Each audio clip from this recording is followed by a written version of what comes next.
Hello hi, स्वागत आहे माझ्या व्लॉगमध्ये. तर आज ना आम्ही 3-4 मैत्रिणी असं छान बसलो होतो.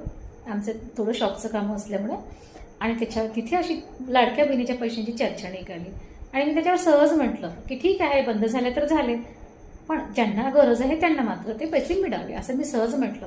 त्यावर माझी मैत्रीण म्हणे, नाही मॅडम, ज्या गृहिणी आहेत त्यांना पण पैसे मिळाले पाहिजे.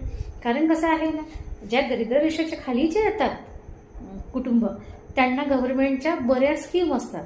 त्यांना खूप काही कष्ट करावं लागत नाही. फॉर्म भरला, डॉक्युमेंट्स लावले, ते स्कीम त्यांना मिळते. पण आपल्यासारखे जे काही मध्यमवर्गीय स्त्रिया आहेत, गृहिणी आहेत, ज्या कुठे जाऊन पैसे जॉब करून किंवा मग एखादा व्यवसाय करून पैसे कमावत नाही आणि घरीच आहेत, त्यांची किती प्रॉब्लेम आहे.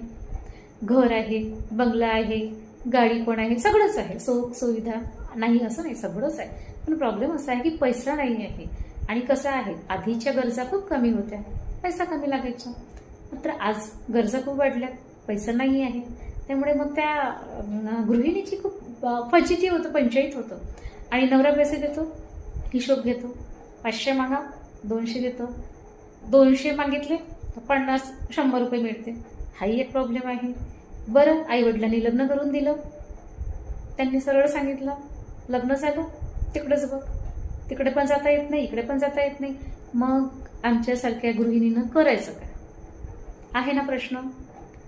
आणि हाच तिचा प्रश्न असल्यामुळे मला ते पण सांगितलं की मॅडम, तुम्ही जेव्हा केव्हा काही व्हिडिओ काढला तर यावर नक्की बोलायचं. आणि आज म्हटलं चला बोलूनच टाका. तर मैत्रिणींनो, हे तुमचे पण प्रॉब्लेम आहेत का? नाही, मी ज्या मैत्रिणी आहेत किंवा ज्या ग्रुपमध्ये आहेत त्यांचे असे प्रॉब्लेम आहेत, प्रत्येकाचे प्रॉब्लेम आहे, कोणी सुटलेलं नाही आहे. तर तुमचे पण प्रॉब्लेम आहे का? असेल तर कमेंट करा, सबस्क्राईब करा, शेअर करा, लाईक करा.